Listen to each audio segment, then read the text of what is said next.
Book review, Bad Therapy, by Wesley Fenza. Bad Therapy, Why the Kids Aren't Growing Up. Bad Therapy.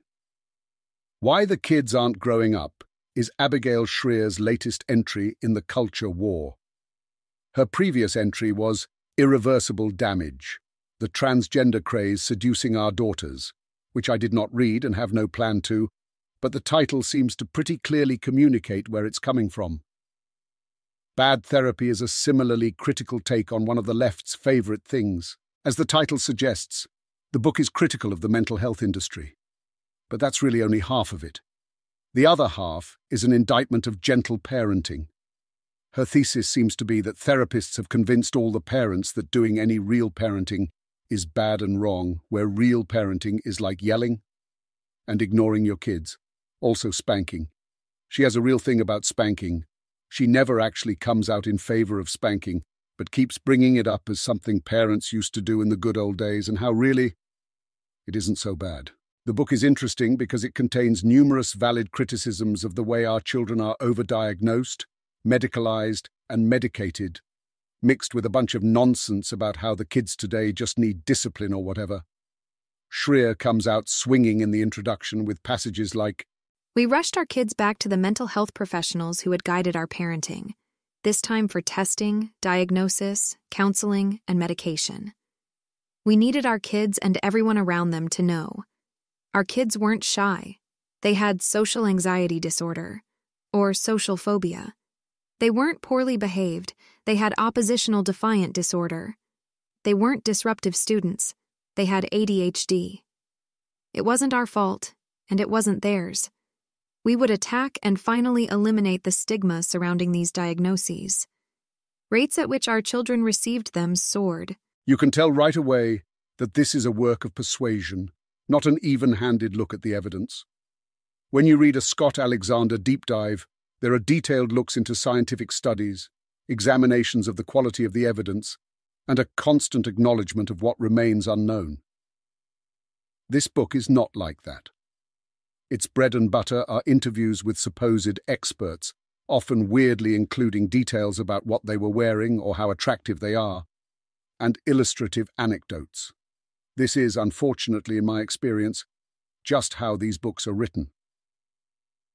Books about the social sciences written for a mass audience seem to require a lot of fluff and irrelevant details, and this one is no exception.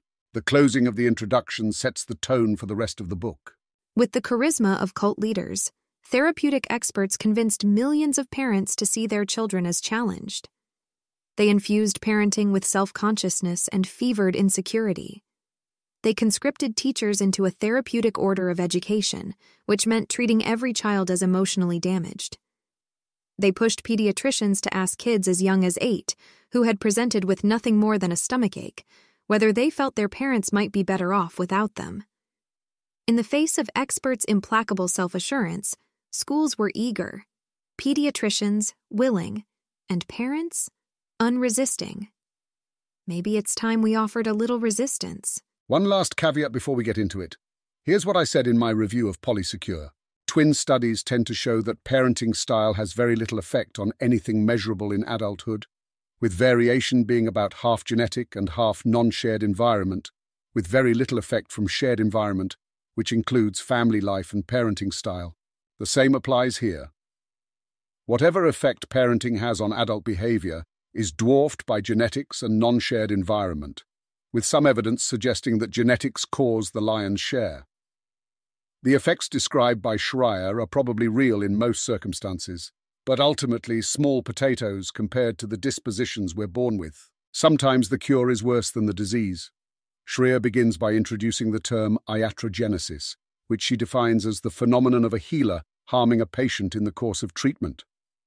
She describes her own experience with therapy and the iatrogenic effects. Every week, for a 50-minute hour, my therapist lent me her full attention.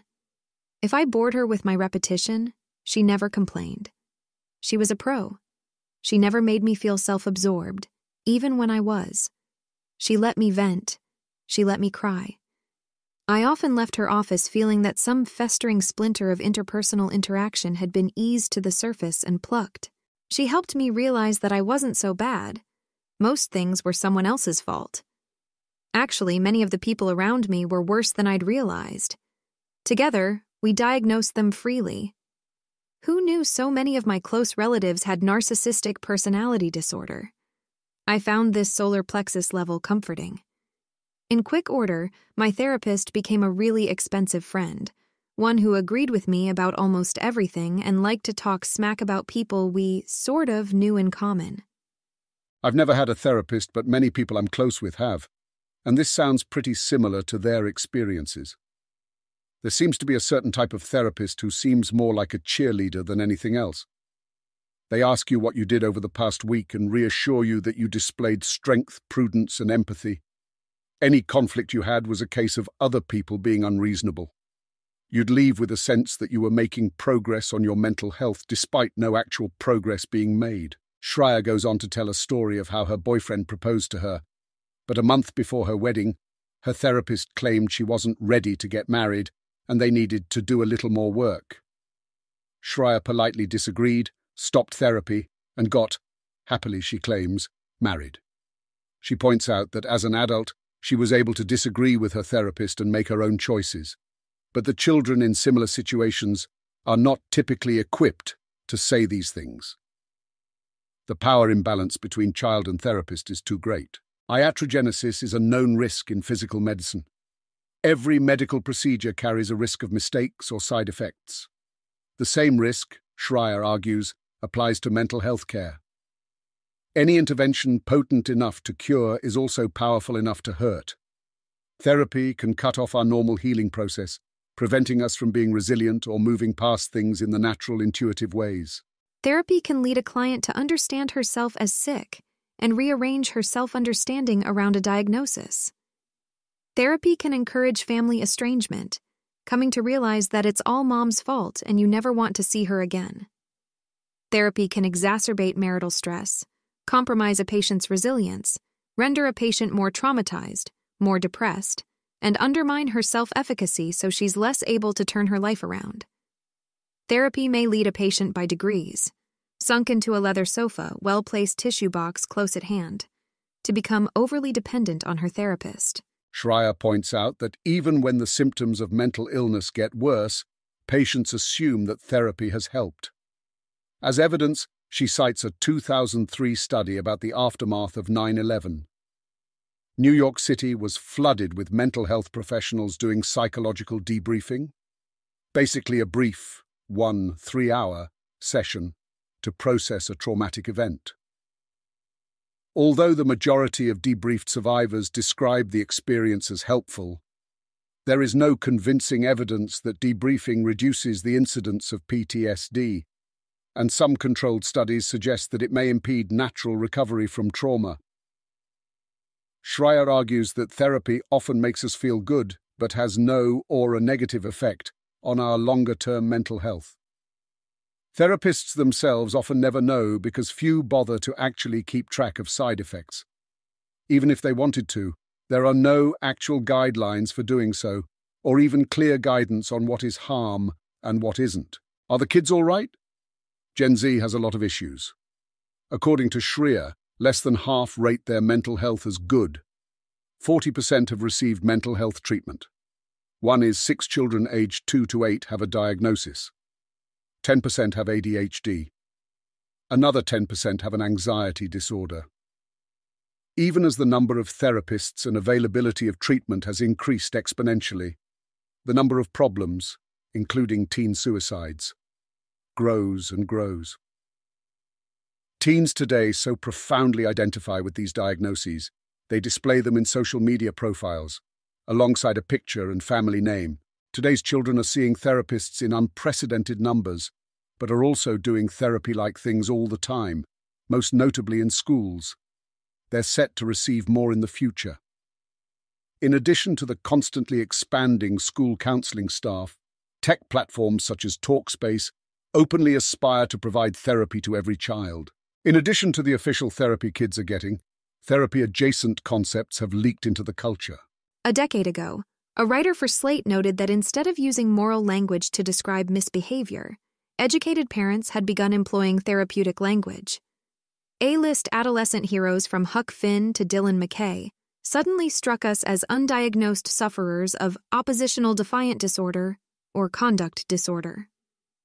Agency slunk out the back door.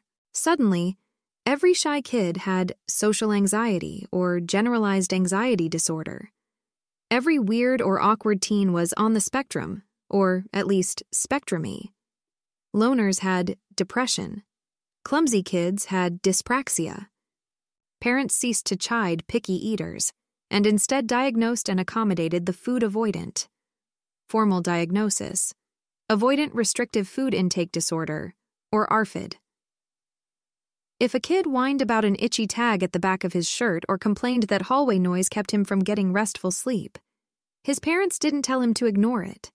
They bought tag-free clothing of soft Pima cotton and appointed his room with a soft sound machine to address his sensory processing issues. No chiding kids for messy handwriting. That was dysgraphia. No telling kids with the blues that it takes time to adjust to a new town or new school. They have relocation depression. No reassuring them that it's normal to miss their friends over the summer anxiety. We've all been swimming in therapeutic concepts so long we no longer note the presence of the water. It seems perfectly reasonable to talk about a child's trauma from the death of a pet, or the routine humiliation of being picked last for a sports team. The above passage is an example of Schreier combining her criticisms of therapy culture with her love of weird, tough love parenting. I get why it's alarming that shyness is all of a sudden being diagnosed as an anxiety disorder, but what could possibly be the harm in getting rid of an itchy tag? Or getting a white noise machine to hide hallway noise? What do these things even have to do with each other?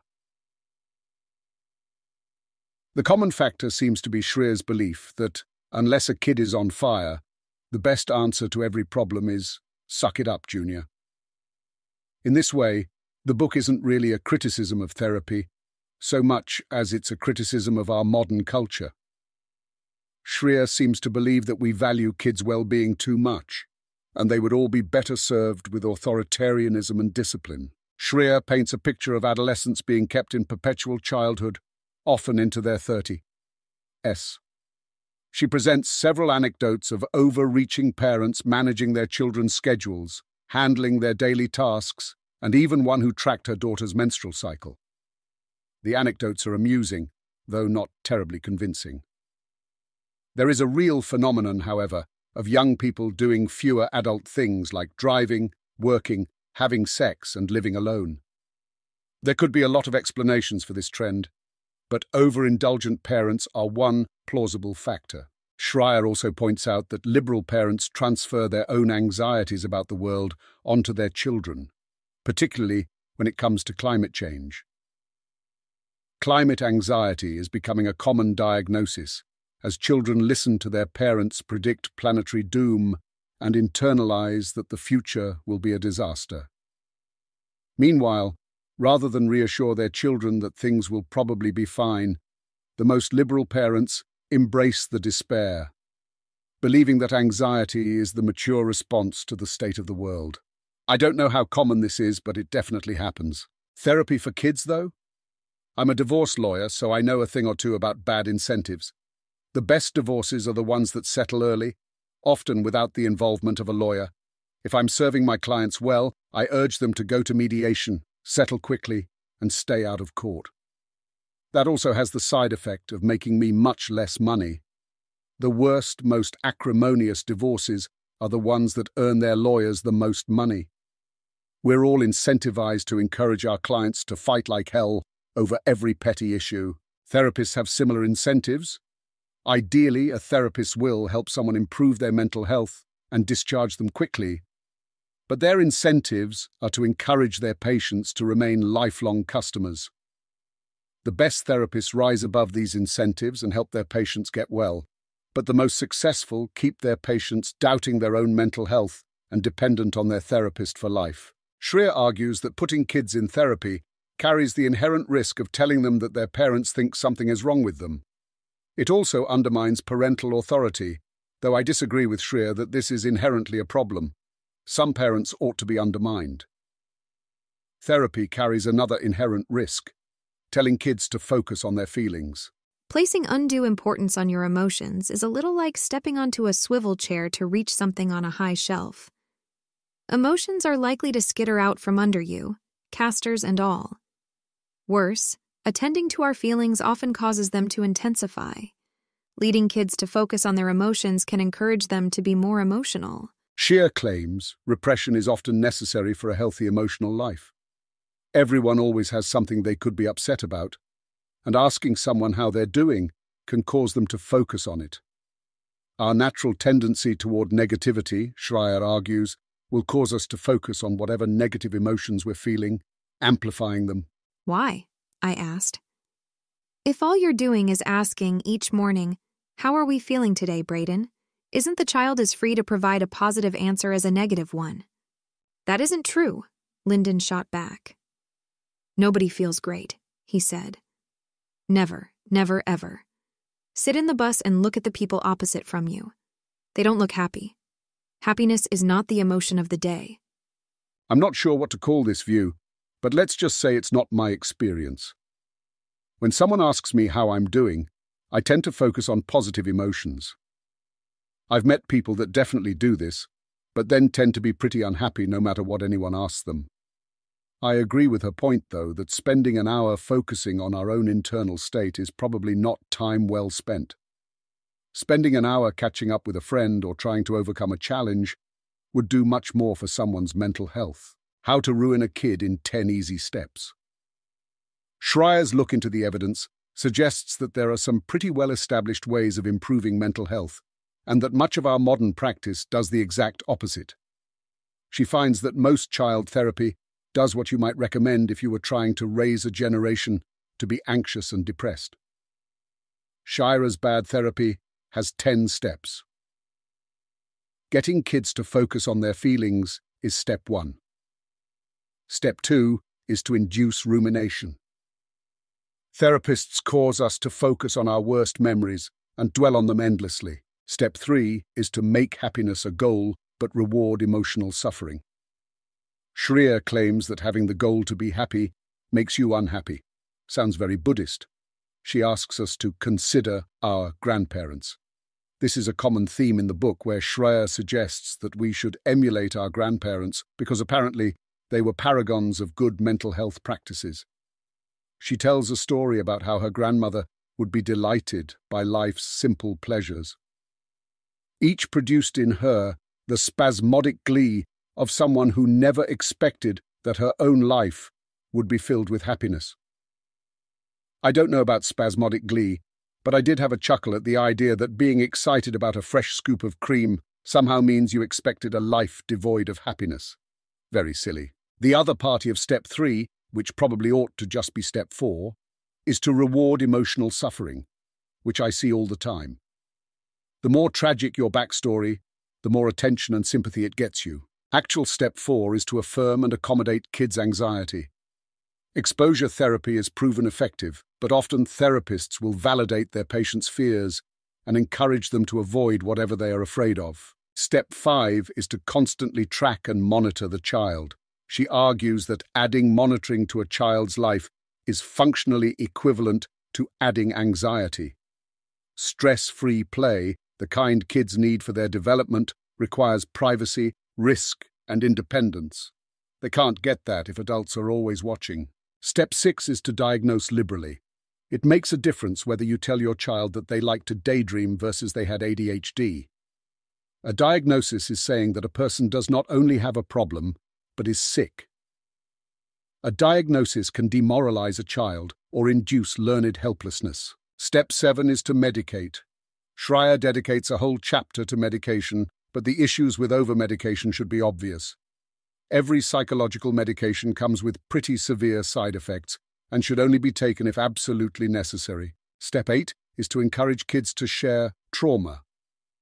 Schreier quotes a doctor who claims that the best practice when it comes to trauma is to acknowledge it very lightly and then steer the conversation towards the present. Instead, many therapists believe that kids can't move on until they have thoroughly examined and disgorged their pain. Step 9 is to encourage kids to break contact with toxic family. Shreya claims that 30% of Americans 18 and older had cut off contact with a family member, yeeting the rents, she calls it, few of whom were not abusive. Therapists encourage this by suggesting that all unhappiness in adults is tied to childhood trauma. Once trauma is found, parents are given the blame. This leads children to be deprived of a family support system, and it means grandchildren who believe that they descend from monsters. Step 10 is to create treatment dependency. Therapists will often cast themselves as the sole pathway toward mental health. Patients start to believe that they are unable to do much of anything alone. Here is an image from the TV show It's Always Sunny in Philadelphia. Dennis Reynolds is pointing at a whiteboard with the acronym DEN written on it, which apparently stands for Demonstrate Value, Engage Physically, Nurturing Dependence. Shreya claims that too much of the bad therapy described above creates emotional hypochondriacs. Honestly, I found this pretty convincing. There are plenty of good therapists that don't do any of this, but I've seen each of these steps get done and the effects it can have. Blame smartphones. No appeal to conservative parenting, of course, would be complete without a denouncement of everyone's favorite punching bag, smartphones.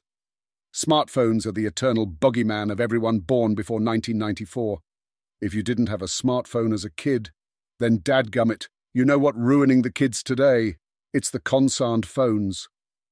Shreya doesn't bother critically examining any of the actual evidence or trying to tease out the difficult causal questions. What would be the point? It's common knowledge that phones are the devil and they're ruining our children's mental health. Jonathan Haidt also recently made an attempt to examine youth mental health. And while I haven't read his book, I've listened to a good handful of the approximately 6 billion interviews he's done about it, and it's enough to know that he also blames the phones. Of course he does. Everyone blames the phones. Even Sver blames the phones. I do not blame the phones. At least I do not blame the phones directly. High-quality studies of social media use are rare, but the little data available suggests a pretty mixed bag. Most of it suggests that social media's negative effects on mental health are pretty underwhelming, limited to photo-sharing apps like Instagram and offset by mental health gains in almost every area. For every kid saying social media makes things worse, there are 2 or 3 saying it's making things better. Here is an image showing survey results comparing teen boys and teen girls' perceptions of how social media impacts various body image issues. The data is presented in 2 side-by-side bar charts, with one chart for teen boys and the other for teen girls. Issues like problematic use, anxiety, social comparison, sleep issues, FOMO, eating issues, and others are listed vertically, while the percentage of respondents saying social media made the issue worse, had no impact, or made it better, are shown horizontally for each issue using color-coded bars. Critics' main piece of evidence is correlational. Teen mental health started getting substantially worse around the time smartphones and social media starting becoming ubiquitous. But aside from this section, Shreya's whole book is filled with alternative explanations for why child and adolescent mental health is getting worse. The explanation I find most convincing is this one. Here is an image showing a line graph of the daily average time spent with friends in minutes by different age groups from 2003 to 2019 based on data from the American Time Use Study analyzed by Cannon and Veazey, 2023. The graph shows 3 lines representing ages 15, 24, 25, 34, and 35, 64. Time spent with friends has declined notably for the 15 to 24 age group from around 140 minutes per day in 2003 to about 60 minutes per day in 2019. The 25, 34, and 35, 64 age groups also show declines but less steep, converging to around 40 minutes per day with friends by 2019. This is why I say I don't directly blame smartphones. The internet, social media, and communications tech is almost certainly related to why kids are spending so much time in isolation. It's fun. Kids like it. And when kids like something that's probably not good for them, the authoritarian impulse is to ban it. So now everyone wants to ban kids from social media. Sure, let me know how that works for you. The focus on phones, of course, ignores the actual biggest problem in kids' lives: schools, educational malpractice. I'm a harsh critic of American schools, but Shreya makes them sound even worse than I'd imagined. According to Shreya, basically every school in the country has instituted an extensive social-emotional learning curriculum for trauma-informed education, which puts kids in pseudotherapy from day one. Therapists weren't the only ones practicing bad therapy on kids. Bad therapy had gone airborne. For more than a decade, teachers, counselors, and school psychologists have all been playing shrink, introducing the iatrogenic risks of therapy to school kids, a vast and captive population. Many school days begin with an emotional check-in, step one to bad therapy. School counseling staff has been greatly expanded, but school counselors have dual relationships with children, where they serve as therapist but also school administrator.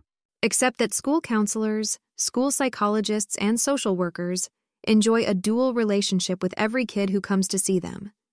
They know all a kid's best friends. They may even treat a few of them with therapy. They know a kid's parents and their friends' parents. They know the boy a girl has a crush on, what romantically transpired between them, and how the relationship ended. They know a kid's teammates and coaches, and the teacher who's giving him a hard time. And they report, not to a kid's parents, but to the school administration. It's a wonder we allow these in-school relationships at all. Shreya's picture of social-emotional learning is one in which nosy teachers and administrators are constantly prying into the inner lives and relationships of their students, acting, without proper training, as mental health counselors, and also coming between children and their parents. She describes educators who routinely present kids with weird surveys asking about upsetting things, which invite them to ruminate, step 2, about their worst experiences, such as, has someone close to you died? Have you ever stayed overnight in a hospital? Or, during the past 12 months, did you ever seriously consider attempting suicide? Not only do these surveys harm children's mental health, Shreya claims, but they also get stored as part of their permanent record and can be accessed years later. She even interviews Jordan Peterson, who claims that asking kids about suicide makes them preoccupied with it. If a child can be even informally diagnosed with any kind of learning disability, schools must offer accommodations. Step 4. Instead of motivating children with high expectations, Shreya claims, we demoralize them by telling them they need special treatment to perform up to the standards of other students. Some parents will hire shadows or ed techs to follow their children all day and make sure nothing traumatic happens. Teachers are often prohibited from setting any kind of objective standards and are under constant pressure to make sure nobody ever receives a bad grade or is made to feel bad. Even school bullies are treated with restorative justice and assigned therapy. I found the section on schools to be pretty weak tea.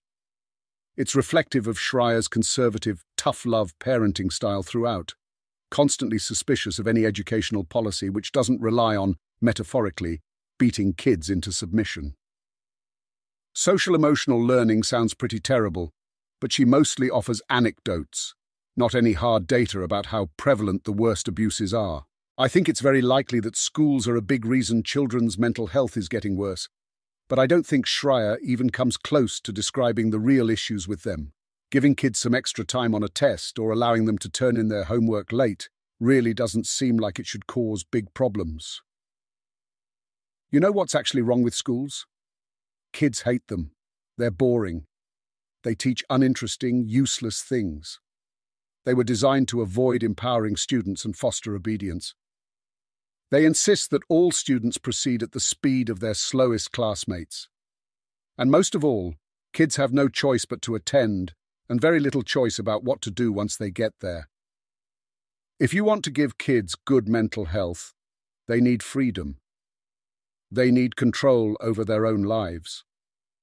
They need to feel as though they can make decisions that will actually affect their circumstances or have an impact on the world. Shreya hints at this when talks about how kids need playtime where parents can't monitor them. But many of her suggestions are to give kids less freedom and more discipline. Schools are almost certainly part of the problem, but I don't think the mental health interventions are the main issue. To her credit, Schreier also recognizes that kids need independence. Our kids were doing so much better when they had less.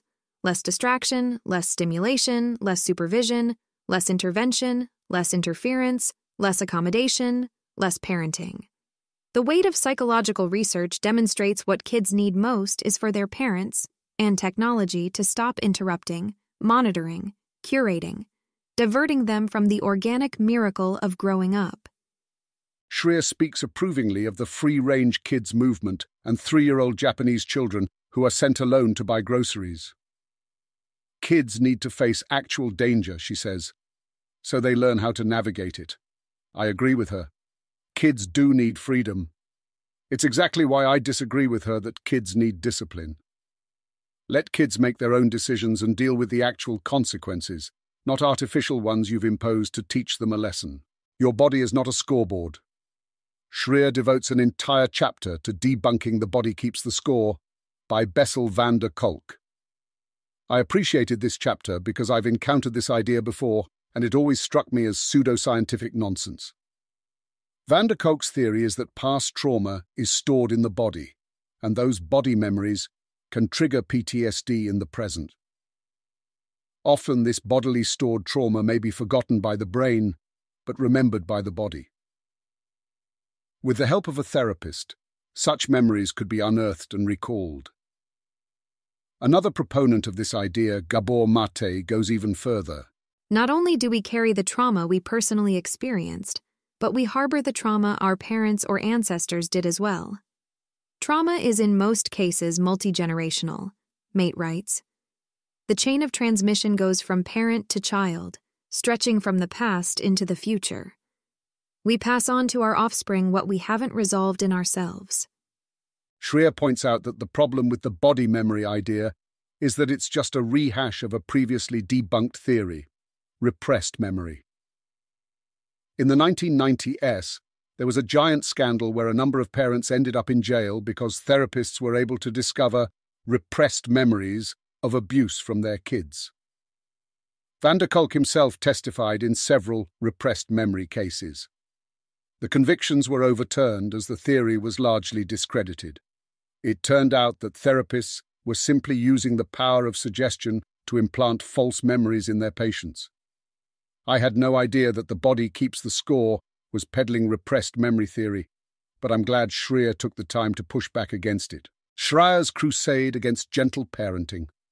Chapter 9 of Bad Therapy is all about Schreier's theory that gentle parenting, any parenting style that isn't based on authoritarianism and harsh discipline, is ruining kids' mental health. Schreier dreams of a more masculine style of parenting like back in the good old days, where kids were spanked, parents yelled, and nobody felt pressured to attend every soccer game. Parents today, according to Schreier, are too soft and concern themselves far too much with their children's well-being. Schreier counsels a parenting style she calls knock it off, shake it off parenting. The sort that met kids' interpersonal conflict with work it out yourselves and greeted kids' mishaps with you'll live. A loving but stolid insistence that young children get back on the horse and carry on. Knock it off didn't suffice in the face of all misbehavior. But in the main, it put the onus on kids to figure out what was wrong with their conduct and desist. Knock it off didn't over-explain. It credited kids with common sense or nudged them to develop it. Rules had exceptions and workarounds, but knock it off signaled a parent's disinclination to become entangled in them.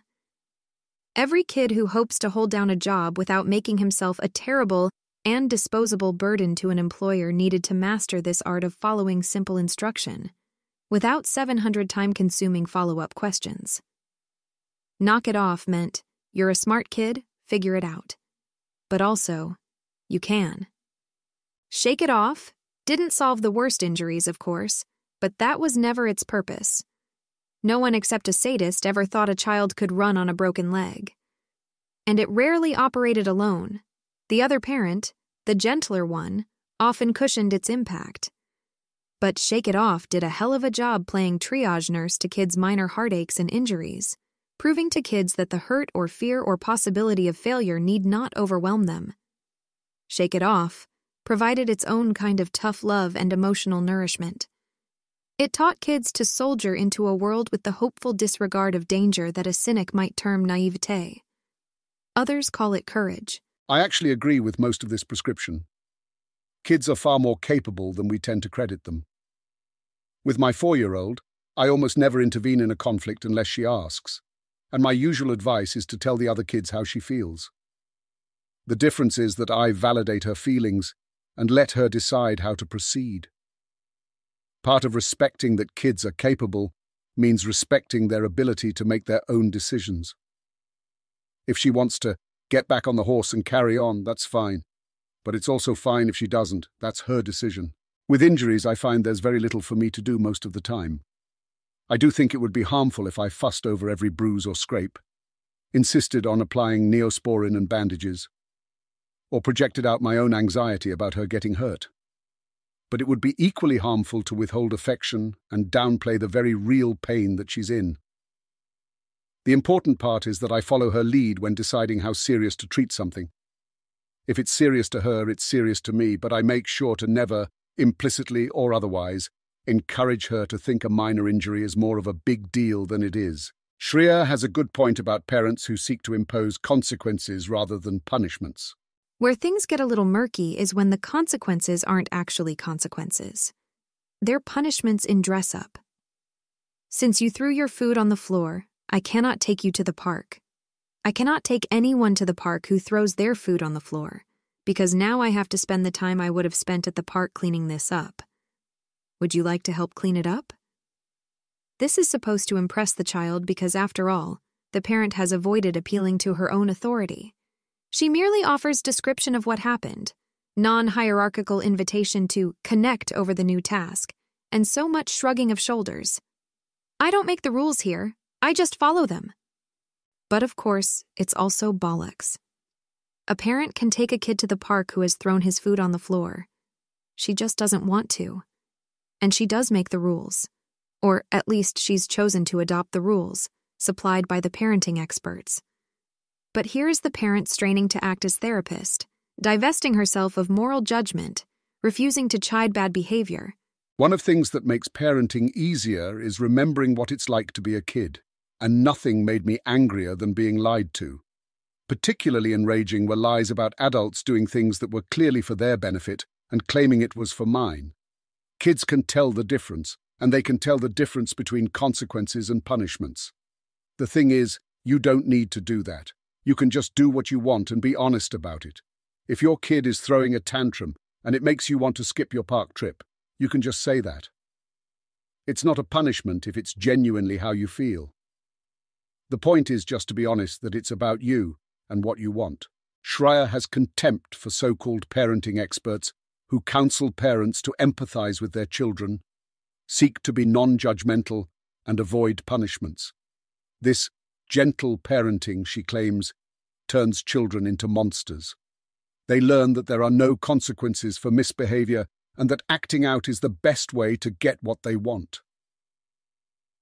Effort to accommodate our children's sensitivities just ends up creating more sensitivities. According to Shreya, gentle parenting just creates entitlement. In Shreya's conception, the most important quality a parent possesses is authority. A parent must be in charge. Disobedience must be punished, preferably by spanking. A parent's affection and high regard should be contingent upon good behavior. Children's anxieties and challenges should largely be ignored. Their preferences should be steamrolled. They should have little input into major life decisions. What a crock of shit. It's easy to point and laugh at the most ridiculous excesses of unreasonably permissive parents, but Shreya's purported spare the rod, spoil the child wisdom is anything but. Throughout the book, Shreya is conflating two very different things: having authority and having boundaries. Parents inherently have authority. There's no way around it. If I don't take my child to the park, she's not going. If I don't get her a snack, she's not eating. She can't even open most doors without me. She's just not capable of doing most things herself yet. Her mum's and my level of control over her life starts out nearly absolute, and ideally gets smaller and smaller over time. There's no need to assert our authority. It's a fact of life. The way to prevent a kid from feeling entitled is to have boundaries. The way to not get pushed around by your kids is just to not get pushed around by your kids. Do what you want. Don't be a doormat. Value your child's needs, but make sure you keep your own and other people's needs on the same level. If you do that, you don't need to punish anyone. Imposing arbitrary punishments does little to teach kids anything other than to resent the authority imposing them. Hitting them might get them to comply, but it won't teach them why they should trust you. The only way to do that is to be trustworthy. If you tell kids the truth, they'll believe you. If you treat their preference as though they matter, but they don't outweigh everyone else's, they'll believe that too. The funny thing about this is it's the exact same advice I have for dealing with adults. Healthy boundaries are the key to every good relationship. Any relationship can become toxic if one party is being overbearing and handling the other's responsibilities. The difference with kids is that they're actually dependent, so there's a lot more they need you to do for them. Good parenting recognizes, above all, that children are people and have the same need for dignity and autonomy that adults do. Shreya is right to skewer parents who are unable to set boundaries, but she's way off when she insists on obedience and punishments. Strong boundaries are enough to get the job done. I also disagree with Shreya's take that kids need to suffer in order to become functional adults. I run into this attitude all the time, exemplified by Calvin's dad. Here is an image of a Calvin and Hobbes comic strip in 4 panels. Panel 1. Calvin's dad. Ta-da! We're here. Calvin. Good old Itchy Island, home of the nuclear mosquitoes. Panel 2. Calvin's dad. Big bites build character. Calvin. Yeah, and last year you saw diarrhea builds character. Panel 3. Calvin's dad. So think what a fine young man you're growing up to be. Calvin. If all this character doesn't kill me first. Panel 4. Calvin's dad. That reminds me, open the duffel bag and get out the spam. Calvin. If the canoe isn't here in the morning, it means Hobbes and I struck out for home. Shreya shares Calvin's dad's attitude that growing up means building character by being miserable. I'm always baffled by this view. I don't know a single person, no matter how privileged, whose problem is that they haven't suffered enough. Nobody's life is perfect. Nobody has everything they want. The problem with the world is that people suffer too much, not too little. This attitude also relies on the idea that certain skills, such as resilience, need to be developed in childhood, or else the critical window is missed, and they can never be learned. Even the best evidence for this idea is weak. My experience is that people develop skills when they need them. If someone manages to get through childhood without needing to face adversity, as unlikely as that would be, I would call it a miracle. The first time something really bad happens, they wouldn't be equipped to deal with it, but that's the same situation kids are in the first time something bad happens to them. It's likely that adults are more able to develop that skill than children. There's no need to add adversity to our children's lives.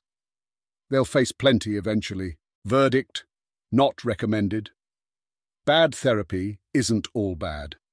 It makes good points about the uselessness and counterproductivity of many types of therapy, and the advancement of therapy-like practices into our children's lives, as well as children's need for freedom and independence. Unfortunately, it's mixed in with some really questionable child-rearing recommendations that ultimately undermine the message. I don't recommend it.